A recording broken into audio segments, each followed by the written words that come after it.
இன்றைக்கி என்ன சமையல் பார்க்கலாமா? இன்றைக்கி சண்டே, வழக்கம் போல் தான். சண்டேனா நான்வெஜ்னாலே பிரியாணி வந்து சிக்கன் பிரியாணி ஜீரக சம்பா போட்டு தான் செய்தது. ஆனால் ஜீரக சம்பா ரைஸ் வந்து அவ்வளோ சரியில்லைன்னு வச்சுக்கோங்களேன். இன்றைக்கி கொஞ்சம் அப்படியே ஒரு மாதிரி பெருசாகவும் இருக்குது. ஜீரக சம்பா அரிசி மாதிரியே தெரியல பாருங்க, உதிராக வரல இன்னைக்கு. அவ்வளோதான். சிக்கன் வறுவல், செட்டிநாடு சிக்கன் வறுவல். இது கூட இதுக்குன்னா ரைத்தா பண்ண மாட்டேன். இன்றைக்கி வந்து ஸ்பெஷலாக செய்ததால் ரைத்தாவும் பண்ணியிருக்கேன், ஆனியன் ரைத்தாவும் பண்ணியிருக்கேன். கூட வந்து நண்டு வறுவல். எங்கள் வீட்லேயே இது 2வது தடவை தான் பண்ணியிருக்கேன்.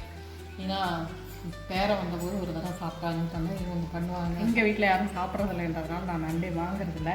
இது 2வது தடவை செய்திருக்கேன். இவ்வளோதாங்க இன்றைக்கி ஸ்பெஷல். வேறு எதுவும் இல்லை. இதோடு முடிச்சாச்சு. இந்த வீடியோ உங்களுக்கு பிடிச்சிருந்துச்சுன்னா லைக் பண்ணுங்கள், ஷேர் பண்ணுங்கள், கமெண்ட் பண்ணுங்கள். புதுசாக பார்த்தீங்கன்னா சப்ஸ்கிரைப் பண்ணிக்கோங்க. தேங்க்ஸ் ஃபார் வாட்சிங். பாய்.